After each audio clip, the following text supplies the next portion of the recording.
જૂનાગઢમાં જ્યારે મંદિર નિર્માણ પૂરું થવા આવ્યું અને પ્રતિષ્ઠાનો સમય આવ્યો અને શ્રીજી મહારાજ ભગવાન સ્વામિનારાયણ જૂનાગઢ પધાર્યા અને જૂનાગઢમાં મહારાજનું સામૈયું હતું. આમ થાય પ્રતિષ્ઠામાં નગરયાત્રા હોય. નગરયાત્રા શબ્દ હવે પ્રચલિત થયો, પણ એ નગરયાત્રામાં એક ઘટના બની જે આખા ગામમાં વાત પ્રસરી ગઈ. એક તો આપણે જાણીએ છીએ કે પેલી કાકડી ખાધી, એ તો ખાલી નવાબ અને એમના સાથેના દીવાન ઊભા હતા એ લોકોની સાથે જ ચર્ચા થઈ હતી. પણ બીજો જે પ્રસંગ બન્યો એ આખા ગામમાં ચર્ચાનો વિષય બની ગયો. લોકો જે નહોતા આવ્યા એ પણ બધા ઉમટી આવ્યા નગરયાત્રામાં. પ્રસંગ તો એ બન્યો કે વાત એવી થઈ ગઈ વહેતી કે આવો જે તોફાની ઘોડો એને સ્વામિનારાયણના સંત કવિ સ્વામી બ્રહ્માનંદ સ્વામીએ વશ કર્યો. જ્યારે નગરયાત્રા શરૂ થઈ એ વખતે 4 જણ એક ઘોડાને દોરીને લાવ્યા. એ ઘોડો તો વાલી ઘોડો હતો. વાલી નહીં, વાળી ઘોડો હતો. એટલે કે જેમ ગાયોના ધણમાં ખૂંટ હોય એમ ઘોડા સાળવનો આ ખૂંટ એ સવારી માટેનો હોય જ નહીં. પણ મેલી મુરાદથી કોઈક નાગર દીવાને આ સવારીમાં ભંગાણ પડે એટલા માટે આ ઘોડો મોકલ્યો. અને એવું કહેવાયું કે નવાબ સાહેબે મોકલ્યો છે અને ખાસ કહ્યું છે કે કવિ સ્વામી આના પર સવારી કરે. કવિ સ્વામી તો બ્રહ્માનંદ સ્વામી તો પામી ગયા કે નવાબ કોઈ દિવસ આવું મોકલે નહીં. કારણ કે નવાબને તો પોતે જ ભણાવેલા એટલે એનો જે સ્વભાવ તો જાણતા હતા.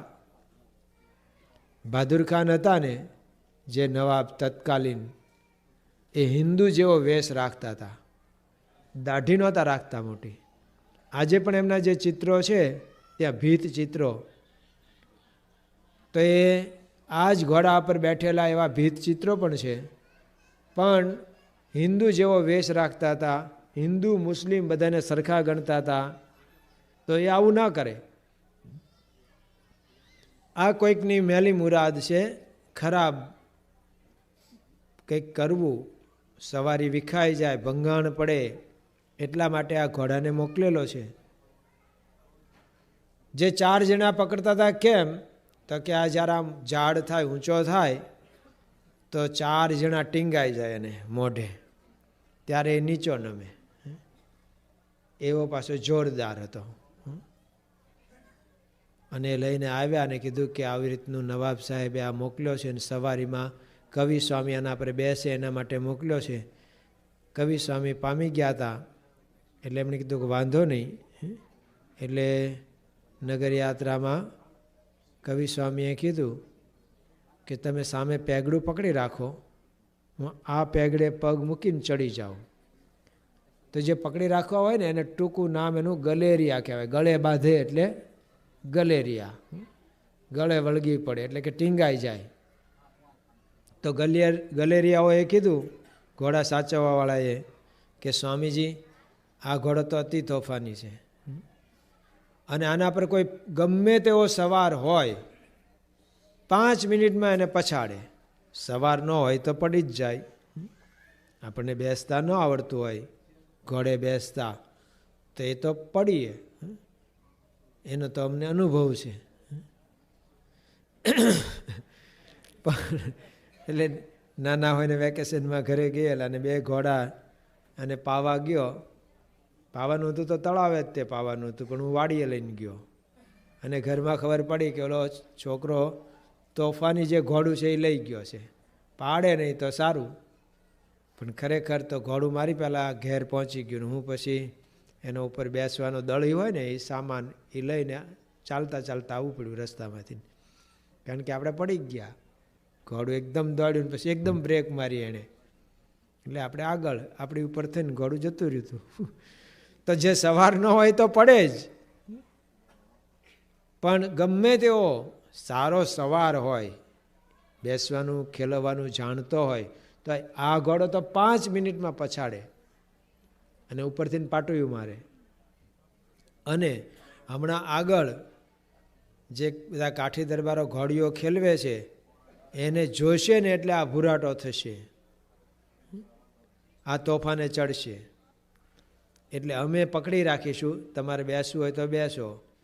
અને કીધું કે ના, હું તો જાણું જ છું. બ્રહ્માનંદ સ્વામી સાલિહોત્ર શાસ્ત્ર ભણ્યા હતા, જે આખું વેટરનરી ડૉક્ટરને ભણવાનું શાસ્ત્ર છે, પશુઓનું શાસ્ત્ર છે. એની જાતિ, એની ખોડ ખાપણ, એના રોગ, રોગના ઉપાયો, ઉપચારો, આ બધું એમાં આવે છે. તો બ્રહ્માનંદ સ્વામી કે હું ભણેલો છું, હું જાણું છું કે આ ઘોડો શું કહેવાય, હું એનાથી અજાણ્યો નથી. પણ તમને એક કહું, આમ પાછળ જુઓ, પેલા કાળા ઊંટ ઉપર માથે મદ્રાસ્યું લાલ કપડું બાંધેલો બેઠો છે ને, એને ઓળખો છો? એ ચોરનો સરદાર જોબન પગી વડતાલવાળો. એને આજે હાથી પર આગળ બેઠા છે ને સહજાનંદ સ્વામી, એમણે કૃપા કરી અને એને આવો ભગત બનાવી દીધો, જે આ ઘોડા કરતા તોફાની હતો. આ ઘોડો તો પશુ છે, માપનું તોફાન કરે, ઓલો તો અનલિમિટ તોફાની હતો. છેક પૂના સુધીને એનું તોફાન સંભળાતું હતું. એને જેણે વશ કર્યો છે ને, બીજું જુઓ, જે તમે કહો છો ને આગળ કાઠી દરબારો ઘોડીઓ ખેલવે છે, આ કાઠી દરબારોની પરમિશન નહોતી મળતી અહીંયા અત્યારે જુનાગઢમાં. નાગર દીવાને એમ કીધું હતું કે એમની સાથે તો કાઠી દરબારો છે, એની તોફાન કરશે અને કદાચ તમારું રાજ પણ લઈ જાય, લૂંટવી જાય. ત્યારે નવાબે એમ કીધું લઈ જાય તો ભલે લઈ જાય, પણ સ્વામિનારાયણને આવવા દો. તો આ જે કાઠી દરબારો છે ને, આ ધોળા દિવસે ગામ લૂંટતા હતા, નિર્દય હતા, તોફાની હતા. ખાલી તલવારની ધાર કેવી પેલા હરાણીએ હજીને કાઢી છે એ જોવા માટે કોકને માથા કાપતા હતા. સાયને ભાલો આમ આગળ રાખીને ચાલતા હતા, અને કોઈકને ખબર ન હોય ને અથડાઈ જાય ને કે બાપુ જરાક જોઈને, પણ કે ભાલાને આંખ નથી, તારે આંખ નથી, જોઈને હાલવું જોઈએ ને. આવું બધું જે કરવાવાળા હતા ને, એને પણ આ હાથી પર બેઠા નહીં, સહજાનંદ સ્વામી મહારાજ ભગવાન છે, એમણે સુધાર્યા છે. તો આ ઘોડાને નહીં સુધારે? માટે તમે ચિંતા કરતા નહીં, તમે સામે પેગડું પકડી રાખો એટલે મને ચડતા ફાવે. અને પછી બ્રહ્માનંદ સ્વામીએ ઘોડાના કાનમાં સ્વામિનારાયણ મંત્ર કીધો. સાલિહોત્ર શાસ્ત્રમાં શાંતિ મંત્ર આવે છે, એનો પાઠ કર્યો. પછી એના પર હાથ ફેરવો, એના ગળે, એની કેસવાળી. પછી એની સામે ઊભા રહીને એની આંખમાં આંખ મેલાવી, અને પછી એ ઉપર ચડીને માળા લઈને બેઠા. અને પેલી એની ચોકડાની હરખ હોય ને, એ તો પેલું બેસવાનું સાધન હોય એની સાથે બાંધી દીધું, એટલે કે સ્ટેરિંગ સોંપી દીધું ભગવાનને. અને પછી એને આમ આગળ લીધો, અને મહારાજની આગળ કાઠી દરબારો ઘોડીઓ ખેલવતા હતા એની વચ્ચે નાખ્યો. અને સવારીમાં એ આમ નીચું મોઢું રાખી અને ચાલવા લાગ્યો, કાંઈ તોફાન કર્યું નહીં. આ વાત આખા જુનાગઢમાં પ્રસરી ગઈ. એટલે જે નતા આવ્યા નગર યાત્રા જોવા, એ પણ બધા આવ્યા. પણ જે બ્રહ્માનંદ સ્વામીએ કીધું કે આ સહજાનંદ સ્વામી મહારાજનો પ્રતાપ એવો છે કે તમારો ઘોડો પણ શાંત થઈ જશે, એ પણ તોફાન મૂકી દેશે, જેમ આ બધાએ મૂક્યા. દ્રષ્ટિ માત્ર જ કર્યું છે ને મહારાજે, ક્યાં એમને બહુ કથા સંભળાવી હતી, અને એ સાંભળે એવા હતા. જો ને દરબારો પ્રાગજી પુરાણી વાંચતા તો બધા ઊંઘતા હતા, કારણ કે એમાં એમને કંઈ રસ જ નહોતો પડતો ને. એમને તો ઘોડા ખેલાવાના હોય તો રસ પડે. એમણે જ મહારાજને કીધું કે મહારાજ, આ તમે પછેડી એટલે કે ધોતિયું પહેરીને ઘોડે બેહવા જાઓ છો ને એમાં મજા ન આવે. એના માટે તો સુરવારો જ પહેરવો પડે. એટલે જો તમારે અમારી સાથે કાયમ ઘોડા ફેરવવા હોય તો ડ્રેસમાં થોડોક ફેરફાર કરવો પડશે. અને મહારાજને આપ્યો ચોયણો પહેરવા, સુરવાર પહેરવા, ને મહારાજે મનુષ્ય ચરિત્ર કર્યું. અંદર રૂમમાંથી કેટલી વાર લાગી તો એ પહેરીને આવ્યા જ નહીં. સુરા ખાચર કે શું કરો છો? બધા ઘોડે બેસીને તૈયાર છે, ચોણી પહેરતા કેટલીક વાર? મહારાજ કે નથી પહેરાતી એટલે જ વાર લાગે છે. આવું મદદ કરવા, જો ન પહેરતા હોય ને ચોણી પહેલાં પહેરીએ ને તો મદદની જરૂર પડે. નાના હતા ત્યારે પહેરતા હતા તો ક્યારેક તો પેલું પોસ્ટ કાર્ડ અહીંયા પાનીએ મૂકવું પડે ત્યારે માં નામ ચડે. પણ એ તો ચડતી વખતે પોસ્ટ કાર્ડ મૂકો, કાઢતી વખતે શું કરવાનું? કાઢતી વખતે સામેથી કોઈક ખેંચે, આપણે નાના હોઈએ એટલે ત્યારે માંડ નીકળે તો એ ખેંચે તો આપણે ઢહડાઈએ ભેગા, ખેંચાઈએ. એટલે એક જણ આમ પકડી રાખે અને એક જણ ચોણી. એટલે તો બધા સ્વામિનારાયણમાં ભળતા નહોતા, કારણ કે નાવા માટે માથાકૂટ હતી. આ ડ્રેસ જ એવો હતો ને કે રોજ કાઢવો પાલવે જ નહીં. એટલે કહેતા હતા શું ભળીએ સ્વામિનારાયણમાં કે હારું નહીત ઉઠીને નાવું, ભળીએ નહીં ભફાક્યા પંથમાં, નાયા વગર જે ખાવું હોય એ ખાવું. તો મહારાજ સુરવાર પહેરતા હતા અને સુરા ખાચર મદદ કરવા ગયા ત્યારે ખબર પડી કે ભાઈ એક પૈસામાં 2 પગ મહારાજ નાખતા હતા અને બળ કરતા હતા કે નથી પહેરાતું, નથી. પછી સુરા ખાચરે કીધું કે આટલી ખબર ન પડે, આ બીજો એક પણ પાંચસો છે એ બીજા પગ માટે હોય. એક પૈસામાં 2 પગ નાખીને બેઠા, ક્યાંથી પહેરાતું હતું? આટલું નથી આવડતું તો કલ્યાણ કેમનું કરશું અમારું? તો મહારાજ કે કલ્યાણ તો આમ કરશું. પણ એ ચરિત્ર, મનુષ્ય ચરિત્ર.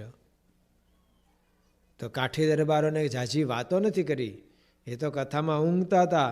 મહારાજ કીધું એટલે પણ આવી સરસ કથા થાય ને ઊંઘો છો તમે? કે ભવૈયા રમાડો. હમણાં એક જોકું ન ખાઈએ હવાર સુધી, બાકી આમાં કંઈ અમને ગમ પડશે નહીં. અમને આટલું દ્રઢ થઈ ગયું છે, અમે તમણા ને તમે હમણાં. એમાં કોઈ ફેરવી શકે નહીં. મહારાજ કે આ પુરાણી નથી થયું હજી પાકું. ભલે વાંચે છે પણ પુરાણીને એવું પાકું થયું નથી જેવું તમને થઈ ગયું. તો કૃપાથી થયું છે ને. એ તો થઈ ગયું મહારાજ સાથે, અને મહારાજે કૃપા કરી એટલે એ લોકોને આવો નિશ્ચય થઈ ગયો અને એમનું જીવન પરિવર્તન કર્યું. બધા જ તર તોફાન છોડાવી દીધા. તો બ્રહ્માનંદ સ્વામી કીધું પેલા ઘોડા સાચવવાવાળાને કે તમે ધીરજ રાખજો, જે ભગવાને આ કાઠી દરબારોના જોબન પગીને સુધાર્યા છે એ જ ભગવાન કૃપા કરશે. આ ઘોડો પણ શાંત થઈ જશે. શાંત થઈ ગયો. અને પછી તો ક્યારે એ પેલી એના જે ઘોડીને ફેરવવાની હોય એમાં કામમાં ન આવ્યો. બ્રહ્માનંદ સ્વામી કે ફકીર ભેગો રહીને ફકીર થઈ ગયો. હવે આ દેવી ઘોડો થઈ ગયો. પછી તો એની પાસે કીધું હતું કે એક દીવો જલતો રાખજો, તમારા ઘોડાહારમાં ઘોડા વધશે, જાતવાન ઘોડા થશે, રોગ દોગ નહીં આવે. તો કહે છે એ ઘોડો જીવ્યો ત્યાં સુધી એની પાસે દીવો પ્રગટાવેલો રાખતા હતા. અને આની ઉપર કોઈ અસવારી કરતા નહીં. તમારે ક્યારેક મોટી ઈદ હોય ત્યારે જ આના પર બેસજો. તો જો શ્રીજી મહારાજનું આ કામ, એમણે કોઈના માથા કાપ્યા નહીં. અગાઉ ભગવાનના અવતાર થયા, એમણે તો શું કર્યું કે આ દુષ્ટ છે, બદમાશ છે, તો માથું કાપી નાખ્યું. પણ ભગવાન સ્વામિનારાયણે, કારણ કે માથું કાપે તો બીજા અવતારે પાસે એવા ને એવા જ સંસ્કાર તો એના એ રે. તમને આ સ્કૂલમાંથી રજા આપી દીધી, બીજા સ્કૂલમાં જશો તો ત્યાંય તમારી તોફાની વૃત્તિ છે તો એ જ રહેવાની. એની જેમ બીજો જન્મ મળે તો પણ જે કુસંસ્કાર હોય તો જાય નહીં. તો શ્રીજી મહારાજે હથિયાર ધારણ કર્યું નથી, મારવાનું ન કર્યું. જેમ આપણને માથું દુખતું હોય તો કંઈ માથું ન કાપી નખાય, માથું દુખતું બંધ થાય એની દવા લેવાય. એમ મહારાજે એ કર્યું કે બધાને સુધારાનું કામ કર્યું. અને ક્યાં સુધી છેક નાનામાં નાના માણસ સુધીને એમના સંતો પહોંચ્યા, મહારાજ પોતે પહોંચ્યા. સગ્રામ જેવો વાઘરી, વાઘરીનું તો સ્વાભાવિક બિચારાને પરંપરાગત ચોરી કરવાનો સંસ્કાર હોય જ, પણ એ બધું છૂટી ગયું. હરિજનોમાં સત્સંગ થયો, મુસ્લિમો સત્સંગી થયા, પારસી સત્સંગી થયા, અરે અંગ્રેજો પણ એમના ચાહક બન્યા. સૌથી પહેલું મંદિર ક્યાં થયું? ભગવાન સ્વામિનારાયણ શિખરવદ મંદિર, અમદાવાદ. હવે અમદાવાદમાં તો કેમ અમદાવાદમાં થયું? ત્યાં તો છેલ્લા 10 વર્ષથી તો ગયા નથી. તો જ્યાં કાયમ જતા હોય ત્યાં વધારે ચાન્સ કહેવાય ને, સ્કોપ કહેવાય ને, કે ત્યાં વધારે પહેલાં મંદિર ત્યાં થાય. જેમ અહીંયા મંડળ હતું તો મંદિર થયું કે નહીં? બાપા સાથે 84માં આવ્યા હતા. બાપા એક રાત અહીંયા રોકાણા છે ફિલાડેલ્ફિયા 84માં. પછી તો આગળ પાછળ ઘણું એ પધાર્યા હોય. અહીંનો પ્રખ્યાત પ્રસંગ છે કે સાંજના 4થી વહેલા 4 વાગ્યા સુધીની પધરામણીઓ, એ પણ પ્રસંગ છે. પણ એ વખતે તો પધરામણી તો સત્સંગી હોય કે ના હોય બધાને ત્યાં થતી હતી. પણ 84નો મેં અત્યારે રિપોર્ટ વાંચ્યો હતો આજે જ સવારે, મારી પાસે હતો એટલે, તો કે 5-7 સત્સંગીના કુટુંબ. એક જાહેર સભા થયેલી, એમાં 1200 માણસ આવ્યા હતા. એમાં લખ્યું છે કે બાપા ન્યુયોર્ક મંદિરથી અહીંયા પધાર્યા, બપોરે 3 વાગે આરામમાં પધાર્યા છે. બીજે દિવસે 3:45 વાગે આરામમાં પધાર્યા છે. કારણ કે બપોરિયામાં પ્રેસ રિપોર્ટરો આવી ગયા બધું પૂછવા. એટલે જ્યારે પધાર્યા છે ત્યારે ભીડાવાળું જ છે એવું લાગે છે. તો અહીંયા આટલા જ હરિભક્તો હતા અને થોડો સત્સંગ. પણ બાપાએ કૃપા કરી, પછી અહીંયા સત્સંગી વધ્યા તો મંદિર થયું. પણ આ મંદિરમાંથી પાછા કહેશે કે આજુબાજુ બીજા 3-4 મંદિર થયા. જે મંડળવાળા બધા અહીંયા આવતા હતા એમને ત્યાં પણ બધે મંદિરો થઈ ગયા. એટલે એકમાંથી અનેક થયા. તો એવી કૃપા કરી સ્વામીએ. પણ એ નાનામાં નાના માણસ સુધી પહોંચ્યા. તો અમદાવાદમાં પહેલું મંદિર થયું. ત્યાં અંગ્રેજ અમલદાર હતા. મિસ્ટર કલેક્ટર તરીકે મિસ્ટર ડનલોપ હતા અને કમિશનર તરીકે મિસ્ટર ગોર્ડન હતા. અને એ લોકો શ્રીજી મહારાજના કાર્યથી વાકેફ હતા, જાણકાર હતા. તો સત્સંગીને કોકને જોયા, કારણ કે આપણા સત્સંગમાં પાછા કોક તો આમ સમાજમાં આગળ પડતા હોય, જેની આમ વેલ્યુ હોય, સમાજમાં એનું કંઈક ઉપજતું હોય, ઓળખાણ હોય, એવું દરેક ગામમાં હોય જ છે, દરેક મંડળમાં હોય છે. અને આ જોઈએ જ. પાંડવોમાં બધા જુદા જુદા સ્વભાવવાળા હતા, પણ એવા જોઈએ જ. નરા યુધિષ્ઠિર રાજા એનો જ રાજ થાય. તો લડે કોણ, ઝઘડે કોણ? આ તો સત્યના ઉપાસક, જૂઠું બોલું જ નહીં. લ્યો, પણ જોઈએ એવાય જોઈએ, ધર્મવાળાય જોઈએ, પણ ભીમને અર્જુને જોઈએ. કારણ કે ક્યાંક લડાઈ થાય તો કોણ કરે કામ? તો આ બે કામમાં આવે. સહદેવ નકુળે જોઈએ, કોઈ સારા પ્રસંગે મોકલવાનો હોય જાનમાં, તો આવા બે નાના રૂપાળા હોય એવા જાય જાનમાં. તો બધાય જોઈએ. જેમ સ્વામિનારાયણ ભગવાનના આપણે 500 પરમહંસો કહીએ છીએ, પણ બધા કંઈ મુક્તાનંદ સ્વામી જેવા નહોતા. કોક તો તરત મુંડિયા હતા. એક ગામમાં કંઈક દર વખતે ત્યાં જે બાવાજી છે એની સ્ત્રી 52, એ દર વખતે હેરાન કરે. સ્વામિનારાયણના સાધુ આવ્યા સાંભળે ને એટલે એના નાના નાના બાળકોને લઈને ત્યાં જાય એટલે સાધુ ભાગે સ્ત્રીઓથી. તો તેના કંઈક કપડાં પડ્યા હોય કે પડાવી લે બધું, અને એવી રીતે ભગાડે. પછી એક મંડળ ગયું, એમાં એક સાધુ કે તમે બધા નાવા જાઓ, હું સાચું છું તમારા કપડાં. બાકી અહીંયા તો આવ્યું છે એ કે એ બધું જોવો ને તમે, હમણાં આવવા દો ને. અને ઓલાને ખબર પડી ગામમાં, એટલે 52 પણ આવી નાના છોકરાઓને લઈને કે હમણાં સાધુ ભાગશે.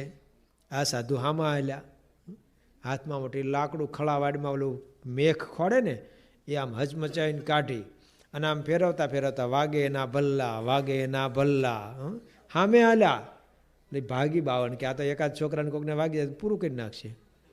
પણ એ બોલી એ કે સ્વામિનારાયણના સાધુ તો નિર્માની હોય, તો આ પાછ કે નિર્માની બધા નાવા ગયા છે, હું તરત મૂંડ્યો છું, નજીક આવે એનું તોલો ફોડી નાખીશ. તો જોઈએ ભાઈ, આવાય જોઈએ કોક. જેમ ભાલમાં બોરુના સીમમાં એક બાવો બહુ વખા પાડતો હતો, બહુ હેરાન કરતો હતો સ્વામિનારાયણના સાધુને.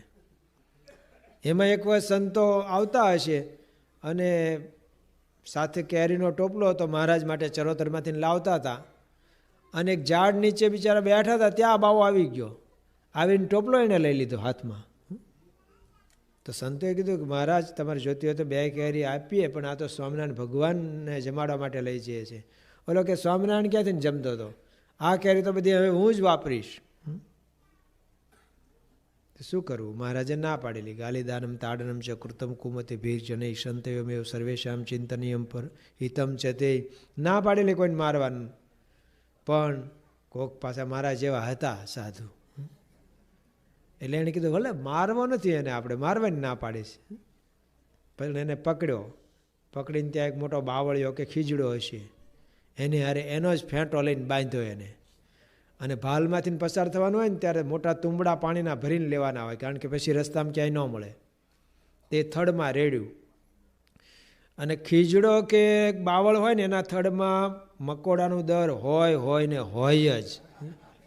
અને મકોડા ખીજાઈને નીકળ્યા, અને ઓલાને બાંધ્યો હતો ને એને જે ચટકા ભર્યા ને કડવા માંડ્યા. એક મકોડો કડે ને તોય આપણે ઊંચા નીચા થઈ જઈએ, પણ મકોડા કડતા હતા, ઓલો રાડ્યું પાડે. અને પછી આ લોકો ટોપલો લઈને હાલતા થયા, અને છોડ્યો નહીં. કોક સંતને દયા આવી, એક બિચારાને છોડી દો, કે ના ના, એ તો હવે એના પ્રારબ્ધ હશે ને, કોક આવશે ત્યારે છોડશે, ભલે મકોડા લાભ લેતા. તો કંઈ 500 એક સરખા નહોતા, કોક આવાય હોય, પણ જરૂર હોય, બધાની જરૂર પડે.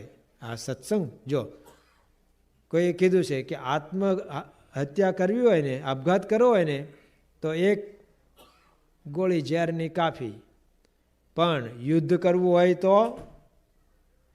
તો ફાઇટર વિમાન જોઈએ, ને બોમ્બ જોઈએ, ને બધું મિસાઇલ જોઈએ, ને બધું જોઈએ, અત્યારના ભાષામાં કહીએ તો. એમ આખા સમાજનો ઉત્કર્ષ કરવાનો છે તો બધું જોઈએ પાછું. આમાં નરા બધા એક સરખા ભેગા થાય એમ ન ચાલે. એટલે મહારાજના વખતમાં જે બધા ભક્તો થયા, એને મહારાજે આવું કર્યું કે એને સુધારવાનું કામ કર્યું, મારી નાખવાનું કામ ન કર્યું. પહેલાં જે કર્યું એ બરાબર છે, પહેલાંની રીતની ટીકા નથી આપણે કરતા. પહેલાં આવી લાઇટો નહોતી શોધાણી, તો ફાનસની દીવાને મસાલને વાપરતા હતા, એમાં કાંઈ વાંધો નહીં. હવે જ્યારે સંશોધન થયું છે, નવી બધી ટેકનોલોજી આવી, તો એને વાપરવાનું હોય, એને પ્રમાણે કરવાનું હોય. પછી હવે એ પકડી ન રખાય કે ના અમે તો ઓલા ચકડાવાળા જ ફોન વાપરીએ, આ નવા ન વાપરીએ. ભાઈ વપરાય તો ચકડાવાળા ન વપરાય. જો તમારે અજવાળાનું જ ન પડ્યું હોય તો દીવો ન વપરાય. તો દીવો વાપરતા તમે આ લાઇટમાં કાંઈ વાંધો નહીં. તો એમ જ્યારે જે રીતે કામ થતું હોય એ કરવાનું. તો આખા સમાજનો ઉત્કર્ષ કરવો હતો, એટલે મહારાજ ત્યાં પહેલું મંદિર અમદાવાદમાં કરે છે. કારણ કે અંગ્રેજોએ આમંત્રણ આપ્યું કે અહીંયા સહજાનંદ સ્વામી કેમ નથી પધારતા. તો પેલા હરિભક્તે શું કીધું કે અહીંયા તો બંધી છે એમને, છેલ્લા 10 વર્ષથી નથી પધાર્યા.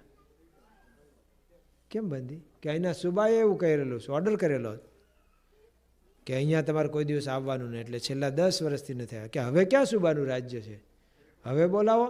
કે હવે તમારે લોકોએ કંઈક કરવું જોઈએ ને, આમંત્રણ આપવું જોઈએ. અમે પછી બધી વ્યવસ્થા વિચારશું અમે, પણ તમે મોટા માણસ આમંત્રણ આપો તો અમારે સહેલું પડે બોલાવવામાં. અને પછી મહારાજ ત્યાં પધાર્યા, અને મહારાજનું એ લોકોએ સ્વાગત કર્યું. અને અંગ્રેજોએ આ નોંધ કરી હતી કે સ્વામિનારાયણ ભગવાન અને એમના સંતોએ વ્યસન મુક્તિ ને સદાચાર વૃદ્ધિનું ખૂબ મોટું કાર્ય કર્યું છે, જે પ્રમુખ સ્વામી મહારાજના કાર્યમાં સૌને આ સ્પર્શી જાય છે. એક તો મોટું કામ વ્યસન મુક્તિનું કર્યું. અગાઉની તો બધા કથા જ કરી હોય, 7 દિવસની સપ્તાહ હોય તો શું હોય, ચરિત્ર ભગવાનના કહેવાના હોય, ભક્તોના ચરિત્ર હોય, થોડી જ્ઞાન વાર્તા આવે. પણ વ્યક્તિગત કોઈને પકડીને, હું હમણાં જ એક સભામાં ગયો હતો, પરોક્ષના બધા હતા ત્યાં, માળિયા, હાટીના માળિયા, જુનાગઢ જિલ્લાનું. બધા હાટી દરબારો એકત્રિત થયેલા, કંઈક એ લોકોનું સંમેલન હતું. થોડા 5-7 આપણા સત્સંગી, એમાં 3,000 બધા ભાઈઓ હતા. તો એમાં અમે એ બાજુ મારે જવાનું થયું હતું, એટલે કથા કરવાનું મને બોલાવ્યો હતો, એક પ્રવચન મારું રાખ્યું હતું, પણ માણસે બધા જ બીડી પીતા હતા. આખા સભા મંડપમાં ધુમાડા ધુમાડા ધુમાડા, મચ્છર તો કોઈ આવે જ નહીં. સગવડતા એટલી સારી હતી, મચ્છર કોઈ નહોતા આવતા ત્યાં. મેં તો ત્યાં કીધું કે હું તમારી વાત કરી છે મેં ગામો ગામ. મેં કીધું પહેલી વખત આ 40 વર્ષમાં આવી સભા જોઈ મેં તો, કે હું કથા કરતો હોય ને સામે કોઈક બીડીયું પીતો હોય. આ તો તમે હવે સત્સંગી નથી એટલે મારે અમારું આયોજન નથી એટલે કંઈ કહેવાય નહીં. અને 2 જણા કોઈક દરબારો બીજા આવે ને તો 5 જણા ઊભા થાય ચાલુ સભામાં, આવો આવો આવો બાપુ, આ બાજુ પધારો, આ બાજુ પધારો. આખી સભા એમણીમાં જ ગઈ. કોઈક જગ્યાએ આવું થાય. મારે તો એક જગ્યાએ ભાગવતની કથામાં ગયો હતો, વચ્ચે ઇન્ટરવલ પડ્યો, ઇન્ટરવલમાં તરત ચાની કેટલી આવી, બધા ગોળ ગોળ બેસી ગયા અને ઘડીક થયો તો કહુંબો ગોળ આવવા માંડ્યો સભામાં. તો ભાગવતની કથામાં ઓલા મહારાજ જે કથા વાંચતા હતી એ નીચે બેસીને એમણે ચા પી લીધી ને પછી તમાકુ આમ ચોળીને પછી ખાઈને પછી પાછા બેસી ગયા કે સુખદેવજીએ કહે છે પરીક્ષિત રાજાને, એમ કરીને પાછું ચાલુ કર્યું. તો જો વ્યસન મુક્તિની કોઈએ આવી વાતો નથી કરી, આવો પ્રયત્ન નથી કર્યો કોઈએ. પ્રમુખ સ્વામી મહારાજે જેટલો પ્રયત્ન, જો ધારો કે બધું જ એમણે જ ના કરવાનું હોય, પણ પ્રેરણા કોની, આયોજન કોનું, એમનું. તો બાળકોએ કેટલા બધાને, લાખો લોકોને તો બાળકોએ વ્યસન મુક્ત કર્યા. બાળકોની વાત બધાને સ્પર્શી જતી હતી. અમારા રામસિંહ બાપુની કેવા તોફાની કહેવાય કે આમ બરવાળા અમે નીકળ્યા ને સારંગપુરથી, તો કે સ્વામી એક વખત આ ગામ અમે ભાંગેલું એટલે લૂંટેલું. કેમ અહીંયાથી આવ્યા? કે બસ બધા નક્કી કર્યું કે આ ગામ, તો ગામ ભાંગવાના કામ કરતા હતા. મહાન બારવટિયા હતા, મહાન ન કહેવાય પણ મોટા બારવટિયા, પણ મોટા બારવટિયા હતા. પણ એમને જ્યારે સત્સંગ થયો તો એમના દીકરા જે વકીલભાઈ એટલે કે જનકસિંહ, વકીલ તો એ તો અઢી ચોપડી જ ભણેલા છે, કાંઈ વકીલ નથી થયેલા, પણ આમ બધાને સંપ કરાવે અને કોઈકને વાંધા વચકા હોય એમાં વચ્ચે રહીને બધાને સુમેળ કરાવે. ફરતા ગામના ગમે તે વર્ણના હોય, કોમના હોય, પણ બધા એમની પાસે આવે અને ધીરજ રાખીને બધાને સંપ કરાવે, સુલેહ કરાવે. જેને કહેવાનું હોય એને કહે પણ ખરા. એમના 2 દીકરા, મોટા અજયસિંહ, નાનો વિજયસિંહ, બંનેના લગ્ન થયા ને જ્યારે, તો બંનેના લગ્ન વખતે એમણે ત્યાં વ્યસન મુક્તિ પ્રદર્શન ગોઠવ્યું. અને એવી રીતે જ કે એમાં થઈને જ બધા આવી શકે, એન્ટર થઈ શકે લગ્ન મંડપમાં. એટલે બધાએ દરબારો, નહીં તો દરબારોમાં તો કેવો રિવાજ હોય, અમારું ત્યાં સાંગાણાવાળા ભરતસિંહ કે અમારે તો આશય જ એવો હોય કે મહેમાન બજારમાં પડી જવો જોઈએ, બસ ગમે તે, એમાં અમને રસ એટલો પાવાનો હમ દઈને કે હાલતા હાલતા લથડિયા ખાતા બજારમાં પડી જાય તો જ અમને આમ મજા આવે, એટલો દારૂ પાવાનો સહજ રિવાજ. એના બદલે ત્યાં વ્યસન મુક્તિનું પ્રદર્શન. જે કોઈ આવ્યા એ બધાને એક પુસ્તિકા આપેલી, વ્યસન મુક્તિની આપી. અને એ પણ જ્યાં જાય, હમણાં જ મને ફોનમાં કહેતા હતા કે નવા વર્ષમાં અહીંયા બધા દરબારોને આ વિસ્તારના હું બોલાવવાનો છું અને એને જમાડવાના છીએ અને સભા જેવું થાય. મેં કીધું મારા બધાને જય શ્રણ કહેજો. અને આ વ્યસન મુક્તિની તો એ પોતે જ વાત કરે, બીજા બધા કહે તમે વાત કરો. કારણ કે આજે પ્રમાણ વિધવાનું એ વ્યસનવાળોમાં વધારે છે. નાની ઉંમરની વિધવા બહેનો હોય, કેમ? વ્યસનમાં જાય છે બધું. તો વ્યસન મુક્તિની પોતે વાત કરે. જે વ્યસનોમાં ચકચૂર રહેતા હતા એ લોકો આજે વ્યસન મુક્તિનું કામ કરે છે. એક વખતે વકીલ બાબુ કે એક હોસ્પિટલના ડોનેશન માટે મારી પાસે આવ્યા કોઈક ગ્રહસ્થો બધા. તો મેં કીધું કે વાંધો નહીં, આમ તો અમે અમારે જ્યાં કરવાનું છે ડોનેશન ત્યાં કરીએ જ છીએ, અને તો કરે જ છે. ભાવનગર મંદિરની શરૂઆતના વાડીમાં અમારે ટ્રેક્ટરની વારે વારે જરૂર પડતી હતી અને એમનું ટ્રેક્ટર અમે મગાવતા હતા. તો પછી એમણે નવું ટ્રેક્ટરને ટ્રોલી લઈ અને મંદિરમાં ભેટ આપી. પછી રામસિંહ બાપુને પછી કીધું કે બાપુ મેં આવું કર્યું છે. એને એમ કે કદાચ બાપુ વટશે, ઠપકો આપશે. તો રામસિંહ બાપુએ શું કીધું ખબર છે? તારા મોટા ભાગે કે તારું ટ્રેક્ટર લીધું ભગવાને. અહીંયા તો આપનારા ઘણાય છે, પણ તારું સ્વીકાર્યું એ તારા મોટા ભાગે. જો નહીતર કોકના લઈ લેતા હતા ટ્રેક્ટર. એ જ ગામમાં ત્યાં મોટું તળાવ બંધાવાનું હતું સરકાર તરફથી, કોન્ટ્રાક્ટ અપાણેલો, કોન્ટ્રાક્ટર ત્યાં ગયા છે, એના માણસોએ રાત્રે પડાવ નાખ્યો છે, તંબુ રાવટીઓ લઈ ગયા, તગારા પાવડા બીજા બધા સાધનો, પેટ્રોમેક્સ પણ સળગતી હતી ને બધા ઊંઘી ગયા. જાગ્યા ત્યારે હુતાતા એટલું જ રહ્યું, બાકી બધું ઉપડી ગયું રાતમાં. પછી કોકે કીધું કે તારે અહીંયા જો કામ કરવું હોય ને ભાઈ, તો રામસિંહ બાપુને ભાઈ બંધ કર તો કામ થશે, નહીતર કામ થશે નહીં. પછી બાપુના ભાઈબંધ થયા, બાપુને એક જીપ ભેટ આપી. પછી એ જીપ અમે ઘણી વાપરી મંદિરમાં, અમને પછી આપી દીધી એમણે. પણ જો પહેલાંનું જીવન જુદું હતું ને પછીનું જીવન કેવું પરિવર્તન થયું. લોભ માત્ર કાઢી નાખ્યો. ટ્રેક્ટરને ટ્રોલી નવું લઈને આપ્યું તો કે તારા ભાગ્ય કે ત્યાં સ્વીકાર્યું, નહીં તો ત્યાં તો આપવાવાળા ઘણાય છે. અને એ કહે છે કે અમે તો લોઢાના હળ હાંકતા હતા અને ખેતી કરતા હતા, એના બદલે અત્યારે ખૂબ સુખી છે. એક મોટો ગેસ ફિલિંગનો પ્લાન્ટ છે એમનો, જે અલંગ એસોસિએશનનો છે, પણ એમની વાડીમાં નખાવ્યો. ત્યારે શું એ માથાભારે હતા. એનું ખાતમુહૂર્ત એ વખતના મુખ્યમંત્રી અમરસિંહ ચૌધરીએ અલંગમાં કરેલું, અને બાપુ લઈ આવ્યા એમની વાડીમાં. એ કે અહીંયા જ હોય ને ત્યાં થોડુંક રખાય. તો એક એક બાટલે એમને કમિશન મળે છે, વર્ષોથી છે આ બધું.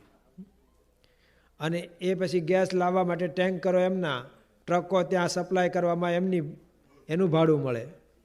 અત્યારે લગભગ 25 જેટલા ટેન્કરો, મોટા ટેન્કરો એમની પાસે છે. 2 પેટ્રોલ પંપ છે, ગેસ પ્લાન્ટ છે, અને ઘણી મોટી જમીન છે. તો કે અમે સુખી થયા. કોઈનો પાડ ન રાખે એ મુરારી આપે, વ્યાજ સહિત ગિરધારી. ભગવાન કોઈનું રાખે? સારા માણસો નથી રાખતા, એ ઉમેરીને પાછું આપે. તમારે ત્યાં લગ્ન પ્રસંગ હોય ને કોઈ બેન દીકરીઓને તમે આપો છો કે લઈ લો છો? આપો છો કંઈક ઉમેરીને, વિશેષ કંઈક. તો ભગવાન રાખે? ભગવાન કોઈનું રાખતા નથી. એક આટલા મુઠ્ઠી પૌવા આપ્યા તો એ સુદામાને કેટલું મોટું કરી દીધું. બિચારો નીકળ્યો ત્યારે તો એમ થઈ ગયું કે હારો કૃષ્ણ લોભ્યો છે ગોપાલ, કાંઈ આપ્યું નહીં. પાછો પૂછતોય નથી કે તારે વ્યવહાર કેમ છે એમ. ખરેખર હું ઘરે જ કે કહેતો હતો ઘરનાને કે હું માગું નહીં, ત્યારે ઘરના એવું કહેતા હતા કે તમારે માગવું ન પડે, તમારા દરહણ જોઈને સમજી છે, મોટા માણસ સમજી જાય. એટલે તમારો વેશ આવો છે ને, જો વેશનું વર્ણન કવિ કાગે લખ્યું છે કે અંગે નો તું અંગ રખું ને એને પગમાં નો તું પગ રખું રે, કાણા તો પડેલા ઝીણા કસોટે રે, પહેરવાને ન મળે એક સારી પોતડી રે જી. શરીર સુકાણા જેના રુધિર લૂંટાણા, આંખુના તેજ તો એ હણાણા રે, દુવારે ઉભો એક દુબળો રે. આવા દરણમાં એ ગયા છે તો એ ભગવાને એ વખતે કાંઈ પૂછ્યું નહીં. હા, કપડાં નવા પહેરવા આપ્યા, ઘરેણાં પહેરાવ્યા, પોતાના સિંહાસનમાં બેસાડ્યા, બધી વાતો કેટલી જૂની જૂની પછી સાંભળ્યો હજી, બોલ્યો હજી, તને સાંભળે રે, હજુ બાળપણાની પ્રીત મને કેમ વિસરે. આપણે ભણવામાં આવતું હતું આવું, તો આવું બધી ઘણી વાતો થઈ. પણ જ્યારે સુદામાએ જ કીધું કે હવે ભાઈ ઘણા દિવસથી આવ્યું, હું જાઉં ગોપાલ? તો કે હા ભાઈ, હવે તારે પાછું જવું તો જોઈશે. પણ એમના નોકરોને શું કીધું? ભાઈના ઓલા જૂના કપડાં હતા એ આપી દો ને આપણા ઉતારી લો. ઓલાને એમ હતું કે આટલા હાર પહેરીને જવા દે ને તો આપણો વટ પડશે ઘરે, કે જો હું આમ આવા મોટા માણસનો ભાઈ બનશું. પણ એ બધું લઈ લીધું પાછું. ત્યારે મનમાં એમ થયું હારો લોભ્યો છે, આટલું બધું છે તો આટલું રહેવા દીધું હોત તો. પણ ગોપાલે એ વખતે ચોખવટ કરી કે ભાઈને પછી રસ્તામાં કોઈક લૂંટે કરે, મારે કરે, એટલે આ લઈ જાય તો સારું નહીં, એકલો જાય છે તો પોરબંદર, અને ત્યાં તો પ્રખ્યાત હતા ને બધા. પણ ઘરે ગયા ત્યારે એમનું જ્યાં ઝૂંપડું હતું ત્યાં મોટો બંગલો, મહેલ, અને છોકરા આમ ઝરૂખામાંથી જોતા હતા રોજ રાહ. અને પૂછ્યું, કોના ઘરે આવ્યા છો? કે આપણું જ ઘર. કે આપણું કેમનું? કે આપણું જ છે. ક્યારે થયું? તમારા પગલાં અહીંથી ગયા પછી બધું સારું જ થવા માંડ્યું. તમે અહીંથી કૃષ્ણ તરફ જવા નીકળ્યા ને ત્યાં કૃષ્ણના નામે બધું આવવા માંડ્યું. કૃષ્ણએ મોકલ્યું છે, કૃષ્ણએ મોકલ્યું છે. જેમ અહીંયા તમારે કેમ મહિના દાડામાં ઊભું કરી દે, આખું મકાન બંગલો મોટો, એમ એ કહો કે મહિનામાં ઊભું કરી દીધું મોટો જબરજસ્ત બંગલો મહેલ. તો જો ભગવાને રાખ્યું. પછી સુદામાને બિચારાને વિચાર થયો કે હવે આટલા ગઢપણે આટલા માળનું બિલ્ડિંગ કરી દીધું અને આ બધું ખાવા પીવાનું ને આમ શેરડીનો ભારો પડ્યો તો એ કે હવે દાંત નથી ને ખાવી કેમ શેરડી. પછી મનમાં ઠપકો આપવા માંડ્યો કૃષ્ણને કે હપ્તે હપ્તે આપ્યું હોત તો શું વાંધો હતો? એક આમટું અત્યારે આટલું આપ્યું તો પહેલાં આમ હપ્તે હપ્તે આપ્યું હોત તો મજા કરે. તો ભગવાને સામે એના અંતરમાં કીધું, વહેલો આવ્યો હોત તો મારે તો ન્યાય રાખવો પડે. મારે તો કોઈક કંઈક આપે તો મારે અપાય. તું આવ્યો પછી મેં તને આપ્યું, તે મોડું કર્યું. જો મોડું આપણે કરીએ છીએ, ભગવાન કોઈ દે એ તો બધાને સુખી કરવા આવ્યા છે. બધાને શાશ્વત સુખ આપવા માટે સત્પુરુષ પણ પધારે છે. વાંક આપણો છે, આપણે એ રીતે લાભ નથી લેતા. બધું આ લોકોનું કૂટીએ છીએ, પણ એમને આપવું છે આ. તો ભગવાન સ્વામિનારાયણ એમણે છેક નાનામાં નાના માણસ સુધીને પહોંચીને જેમ ઉદ્ધાર કર્યો, એમ પ્રમુખ સ્વામી મહારાજે પણ આ બધા અમારા સાઈડના આ બધા દરબારો એમના જીવન સુધાર્યા. બહુ કથા કરી જ નથી, પણ એમને પાક્કી નિષ્ઠા થઈ ગઈ રામસિંહ બાપુને કે પ્રમુખ સ્વામી મહારાજ એ ભગવાન, બીજું લપન સપન જ નહીં. આપણે તો બધું પ્રથમના 27માં આમ કીધું છે ને ઓલામાં આમ કીધું છે ને તેમ કીધું છે ને એ બધું કેટલી બધી રજૂઆત કરવાની, બધું સાંભળી ગયા તો એ પાછા હતા ત્યાંના ત્યાં. તો એ પાછી હજી આમ રહી જાય મનમાં કે મૂળ આપણા પાસે કુળદેવીને રાખવા પડે ને આ દાદાને રાખવા પડે ને આ દાદાને રાખવા પડે ને બધું હજુ આપણા જીવમાં જ જતું નથી. આ બધાની સીધી જ એક જ નિષ્ઠા, બીજી વાત જ નહીં.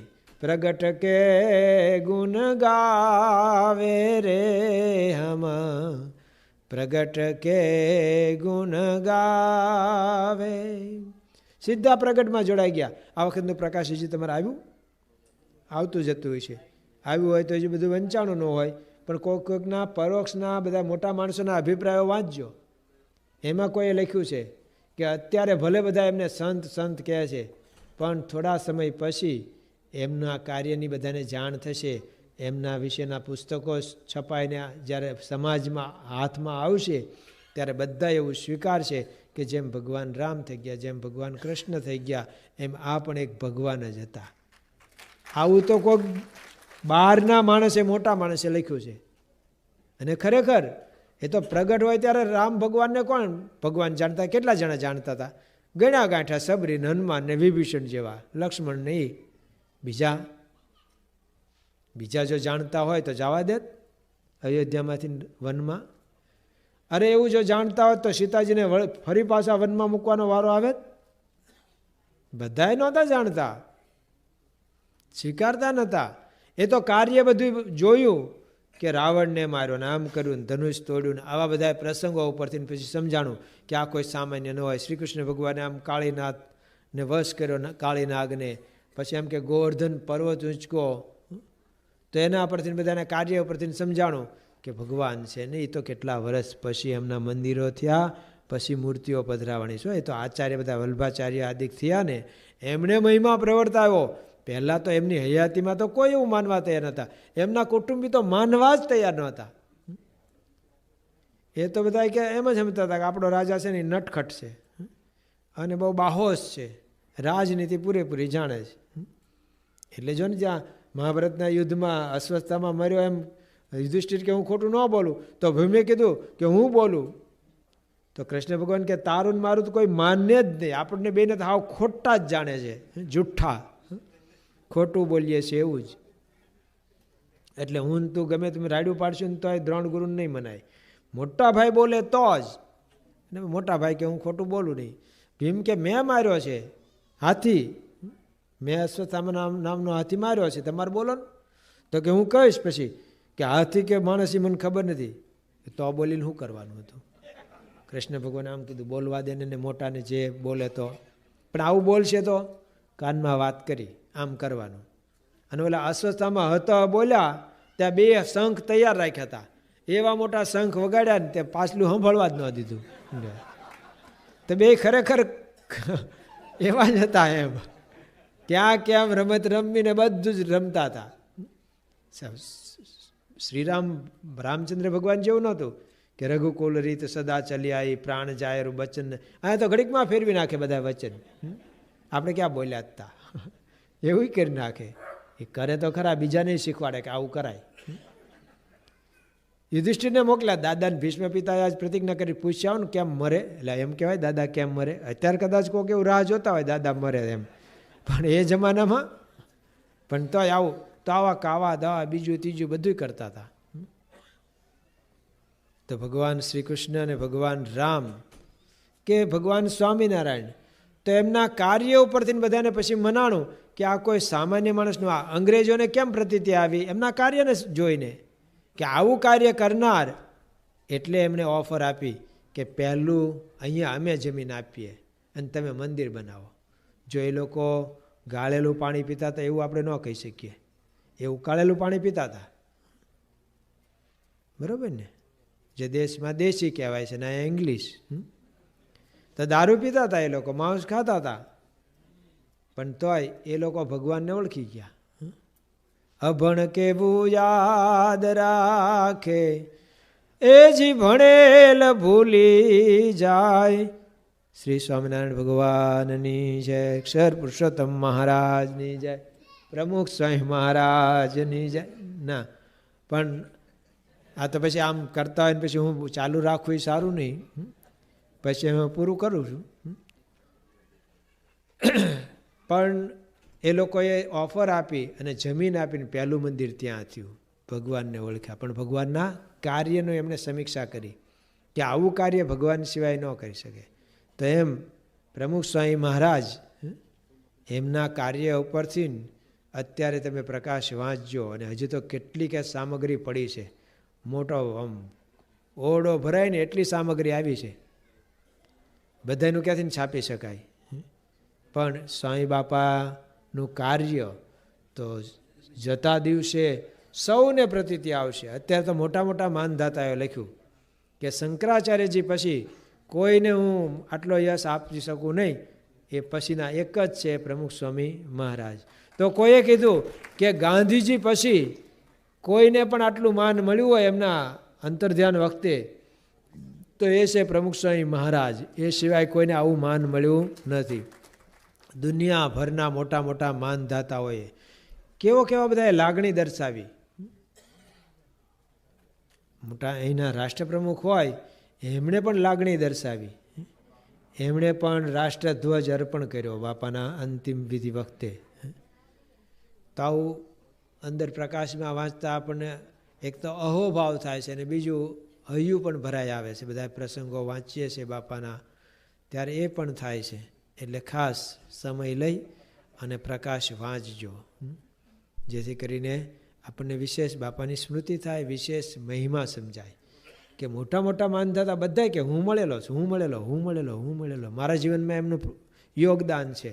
પછી એ ધર્મગુરુઓ હોય કે પછી રાજનેતા હોય કે મોટા ધનાઢ્ય શ્રેષ્ઠીઓ હોય કે સજ્જનો હોય, લોકનેતા હોય, જે હોય બધા જ. તો એમના યોગમાં આપણે આવ્યા છીએ. તો જે બ્રહ્માનંદ સ્વામીએ પેલા ઘોડા સાચવવાળાને કીધું ને કે જેણે આ જોબનને સુધાર્યો છે, જેણે ઓલા કાઠી દરબારોને સુધારે છે, એ આ ઘોડાને સુધારશે અને ઘોડો સુધર્યો. એની વૃત્તિ બદલી નાખી. જો આપણી પણ બધાની વૃત્તિ બદલીશ, નહીંતર આપણે કંઈ એવા હોજા નહોતા અહીંયા બેસીએ એવા. એક વખત બાપા પ્રમુખ સ્વામી મહારાજ સારંગપુરમાં હતા અને પોતે કથા કરતા હતા. સારંગપુરના સભા મંડપમાં આવું છે, આ બાજુ સંતો બેસે ને આ બાજુ હરિભક્તો બેસે છે. અને સંખ્યા તો માપની હોય, જેટલા સંતો હોય એટલા હરિભક્તો ન હોય રોજની કથામાં. સંતોનું ત્યાં સેન્ટર છે. પણ બાપા વાત કરતાં કરતાં શું કે આમાં અમે બધા બેઠા હતા ને એની સામું આમ જોઈને કે આ બધા યોગીજી મહારાજના સંકલ્પે આ બધા અહીંયા બેઠા છે, નહીંતર આ તો બધા વડના વાંદરા પાડે એવા હતા. લે અને ખરેખર કે એમાં બધા કોઈ હાવ હોજા નહોતા, વડના વાંદરા. આમ એક વાત હું ચોકામાં આમ જમવા ગયો ને તો નવા સંતો ઓળખતા ન હોય, અને આમ જરા શરીર જોઈને મને કે એટલે શું ત્યાં ચરીવાળાનું ભોજન જુદું હોય, મોળું ના આન તેન. એટલે મને પૂછ્યું, મને કે ચરીવાળા? મેં કીધું ના, અમે છરીવાળા છીએ. કીધું ચરીવાળા નથી. આ ઘણા અંદાજ કરતા હોય આમ કે આવું શરીર એટલે માંદા જ છીએ. હું યાર ત્યાં એડિશન કે ક્યાંક આવ્યો ને તો એક યુવકે આમ કોકની પાસે જાણી લીધું કે આ સોમબાપુ. પછી મને કે ઓહો, મને તો કલ્પના એવી હતી કે આમ તમે હેવી બોડી હશે, કારણ કે તમારી કથા સાંભળી અને આમ તમારો કડક સ્વભાવ ને એ બધું સાંભળેલું, તો કે એમ અંદાજ કરતો હતો કે આમ હશે આમ કાંઈક, પણ તમે તો હાવ આમ છો. હા, ટ્યાંટા બાપા કે. પણ મેં કીધું કડક તો શું ભાઈ, તો પડખે ચડ તો ખબર પડે, પડખે કરતાં ઘાયે ચડ તો ખબર પડે કે કડક તો શું છે, એમાં કાંઈ ના નહીં, સ્વભાવ તો છે જ કડક મારો. પણ અંદાજ કર્યો. એક વખત અમે સાવરકુંડલામાં ગયા 1983 લગભગ 82-83 તે પહેલી વખત અમે ગયા. એમણે અમને જોયેલા નહીં. એ લોકોએ છાપામાં આપી દીધેલું શ્રાવણ મહિનાની કથાનું, અને પેમ્પલેટ છપાવેલા, અને એમાં લખેલું પુરાણી સોન બધું લખે ને એવું, એવા મારું નામથી લખ્યું છે. તેમ જઈને દંડવટ કરતા 3-4 વડીલો બેઠા હતા. તે અમે આમ બેઠા ને તો કે પુરાણી સ્વામી ક્યારે આવવાના છે? મેં કીધું આવી ગયા એ જ. તો એક નંદા ફુવા હતા, ગામ ફુવા, તે બહાર નીકળતા નીકળતા કે આવા રમકડા જેવા હાવ આવ્યા છે, એ શું કથા કરવાના છે કે. એટલે ઘણા તો આમ અંદાજ કરે આવો. એટલે ખરેખર પ્રમુખ સ્વામી મહારાજ કે આ બધા વડના વાંદરા પાડે ને એવા હતા. આ તો યોગીજી મહારાજ એટલે કે પ્રમુખ સ્વામી મહારાજના યોગમાં આવતા આપણા બધાના સ્વભાવમાં ફેરફાર થયો. આપણી પ્રકૃતિ મરોડી એમણે, અને સારી પ્રકૃતિ કરી, ભગવાન ભજતા કર્યા. નહીંતર આપણે કોઈ એવા નહોતા ડાયા કે આપણે કંઈ આમ અહીંયા આવીને ભગવાન ભજવા બેસીએ. આ તો જગતમાં કોઈને ગમતું જ નથી ને. બધું તાઇફા રાખો તો માણા ભેગું થાય તમારે. જમવાનું, રમવાનું, નાચવાનું રાખો, પીવાનું બધું, તો અહીંયા માણા સામે નહીં. અને હમણાં પેલા સ્વામી કહેતા આમાં નીલકંઠ સ્વામી કે આ ધન, મેં કીધું આ ધનતેરસ. મને કે ધનતેરસ નહીં, ધન તરસ છે. રોજ રોજ ધન તરસ તો છે જ. એના માટે લોકો ગમે તેટલું કરવા તૈયાર છે. પણ આ ભગવાન ભજવાનું તો એમની કૃપાથી, મોટા પુરુષની કૃપાથી. તો એવા પુરુષના યોગમાં આપણે છીએ. આપણા ઈષ્ટદેવ સર્વોપરી છે. આપણા ગુરુ પ્રમુખ સ્વામી મહારાજ, આપણા ગુરુ મહંત સ્વામી મહારાજ, એમના યોગે આપણે જેમ આપણે જોઈએ છે કોઠારી બાપાએ એમણે એકાંતિક ધર્મ સિદ્ધ કર્યો. પણ એ પણ જો યોગમાં ન આવ્યા હોત તો પૂજ્ય સંત સ્વામી કહેતા હતા કે આ ડૉક્ટર સ્વામી સાધુ ન થયા હોત તો શું કરતા હોત? પાણીના ઇન્જેક્શન કોકને મારતા હોત અને પૈસા ભેગા કરે. લોકમાં તો એવું ચાલે, સંસ્કાર ન હોય તો એવું કરે છે. અને અત્યારે લાખો લોકોને ભગવાનના માર્ગે ચલાવે છે. એમ આ બધાના જીવન આપણે અનુભવ્યા કે એ લોકોના જીવમાં ભગવાન સિવાય કાંઈ રહ્યું નહીં. જગત માત્ર નીકળી ગયું. કોઈ જગતની કશી જ ઈચ્છા નહીં, કંઈ સ્પૃહા જ નહીં. તો આ સ્થિતિ કરાવી તો એમને થાય તો આપણને એના જ ડૉક્ટર છે, એના જ વૈદ, એ આપણને મળ્યા છે. આપણી પણ આવી સ્થિતિ કરાવે. સવાલ એટલો, આપણી તૈયારી કેટલી? આપણી તૈયારી હોય તો એ તો અઢળક ઢળ્યા જ છે. તો એવા યોગમાં આપણે આવ્યા છીએ. એમાં આજે ધનતેરસનો દિવસ એટલે કે દિવાળીના દિવસો, પવિત્ર દિવસો કહેવાય. અને એમાં આવા સદગુરુ સંત પરમ પૂજ્ય કોઠારી બાપા, એમના આપણને દર્શન થાય ને તોય દુર્લભો. આવા સંતના સાધુનામ દર્શનમ પુણ્યમ. એમના ખાલી દર્શન થાય ને, કાંઈ એક શબ્દ કદાચ ન બોલ્યા તો બોલે, પણ એક શબ્દ ન બોલે તો પણ આપણું જીવનું રૂડું થાય. તો એવા સંત એમનો હવે આપણે લાભ લેવાનો છે. શ્રી સ્વામિનારાયણ ભગવાનની